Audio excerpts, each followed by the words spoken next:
Pepelwerk. I am Kim Kelly, the CEO and co-founder, if you didn't know already. And it's the Olympics, or at least it's the preparation for the Olympics. And what we're going to do today is talk about the Olympics, the related jobs, education. We're going to basically connect and have a discussion around all things that if you're an organization that you could experience inside of the Pepelwerk Work Hub. And if you're an individual and you've downloaded your and started to build your AI career assistant, your personal AI career assistant, then how you would take this information, or how Pepelwerk would take this information to basically help you get your goals accomplished on either side of the fence. So it actually was we're going to get started. And what I'm going to do is just take you through how I would navigate, and then just associate the conversation to either one of the platforms, depending if you're a customer. And if you're not, you're going to be one by the end of this conversation. So what I have Googled is just jobs generated by the Olympics. And to be fair, I didn't Google that. I Binged it. I want to give Microsoft the right credit. You got to diversify your search engines. 150,000 jobs right off the bat get populated, or the note that 150,000 jobs are created. And actually, I wanted to go here to this website that is olympics.com, and it's specifically about what's happening in Paris for the 2024 Olympics. And it talks about job opportunities, but actually, one of the great findings that we found on this site is that it speaks to a few things. One, equal opportunities. We're going to discuss exactly if they actually made it happen with their processes. And then the second one is job market and training. How are they getting people connected to these jobs? And what kind of knowledge and training are they providing or telling people that they need in order to get them? There's a whole slew of information on this site. And if you are following us, the links will be provided in the copy below, so you can just click through and read. There's a couple of things that are very important about this. One is that there is an official statement that there are tons of jobs and training opportunities for those 150,000 jobs.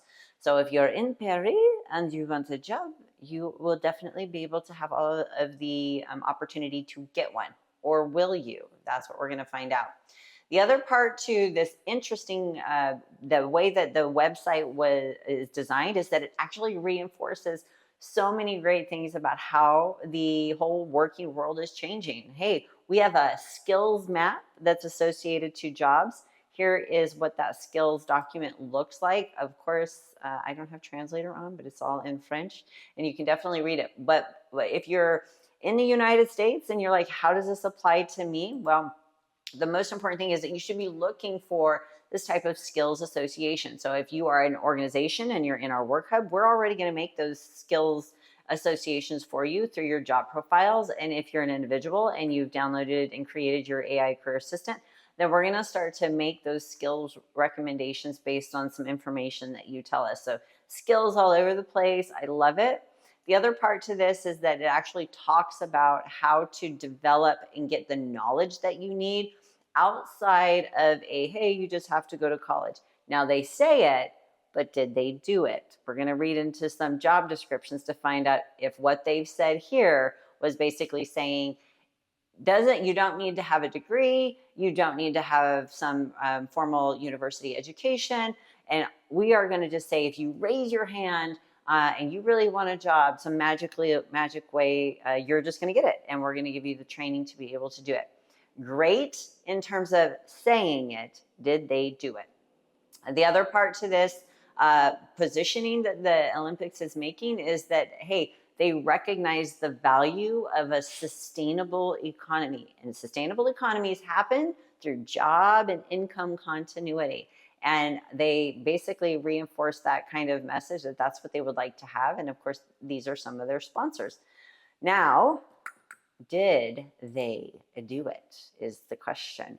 Now here I am on careers at Olympics, and I see that they have decided to use a recruiting and ATS system called Success Factors.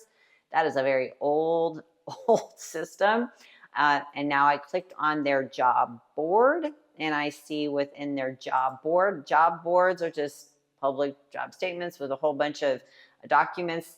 that unfortunately old school HR people designed something like this, which you see on this page, which includes a whole lot of stuff that human beings really don't ever read, especially now with ChatGPT and advanced attribute matching like we do in people work for our individuals. But we're going to go through the process anyways. So far the commitment was, hey, we're going to offer equitable opportunity to work. And so far that's a big, they're not executing their mission. And the reason why they're not doing it just through this click is you have to apply. And applying into an ATS system with a resume is not the way to open source and provide equal opportunities to jobs. Attributes, abilities, work match all day, every day. And we definitely prove that through what we do by connecting those work opportunities from organizations to people. So success factors, because the next step is for them to ask me for a resume. I'm just not going to do it. Or I can go to ChatGPT and maybe create one in like 30 seconds and see if it actually passes. The other commitment that they had here for the Olympics is that the jobs would not require a degree. Now, this is a career opportunity for internal communications intern. The description, I'm not going to go through the whole thing, but the requirement number one is a bachelor's or master's degree, a bachelor's or master's degree for an internship. Okay, I don't know if I'm a graduate of an internship program, I'm a graduate of a degree or master's program, and that I'm going to wait until I graduate to get an internship. So that's a little life conflicting, meaning like human beings probably want to get their internship while they're learning or before they make a commitment to learn. And then let's talk about these tasks. Do these tasks really require you to have completed a degree before? Coordinate and plan. Coordination and plan. I know most mothers and fathers and single people who are guardians that can coordinate and plan like till the cows come home, and some of them have never stepped foot inside of a college or a university. Supporting the coordination and production of internal communications, strong focus on HR communications, HR operations, inclusion and diversity. HR operations, that changes like the wind. If you have a certain system or operating processes, and they're very unique to every single company, every single HR and operations person thinks they have it. So I don't sure what they would have taught you at school to help you fit into Amazon or Walmart's HR processes. Inclusion and diversity, that's kind of a made-up term. That's not something that's philosophically, that's a philosophical term. It's not a made-up term, it's a philosophical term. Whether or not you think and define as the Olympics what is inclusion and diversity is a thing, might not be what other organizations do. So I don't know what your metric here is of inclusion and diversity. Performance management, okay, performance management I can give you. Maybe you could do like a coaching program. Still don't know that that's a degree specific one. You can do a coaching program that teaches you about performance or goal orientation that's like $1,000 versus a $60,000 degree. Health at work, don't have any idea what that means. And if I'm an intern, I don't think I know what that means either. I mean, maybe if you have a master's degree in this, maybe if you have a master's degree, you would. I don't know. I'm going to kind of stop because as you can tell, I can kind of go on for days about how inhuman this particular job description is, as well as not actually reinforcing the statement of the Olympics with 150,000 jobs. That is one of the jobs. I just started with one. Ironically, it just happened to be an intern opportunity.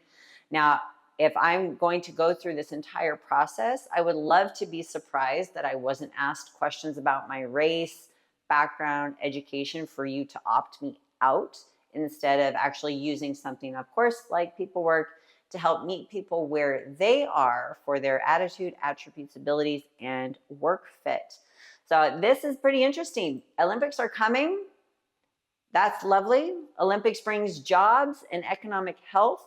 The Olympics have, according to Olympics.com, they do have a position of supporting a healthy economy, to being able to being able to support people getting those jobs easily, for people to be able to get skills and education that they need to get those jobs in demand. But then as soon as we click on an example of what that would look like for the International Olympic Committee, we fail. We failed in the process. We failed in the experience to deliver the commitment. While obviously that's Olympics as an organization, I'm going to cheer on all of the athletes. I commend all of the athletes for being so passionate and persistent and relentless about getting to where you are. It's no small achievement, and you are now going to mark your moment in history. So cheers to you, and cheers to everyone else who is evolving with the future of work.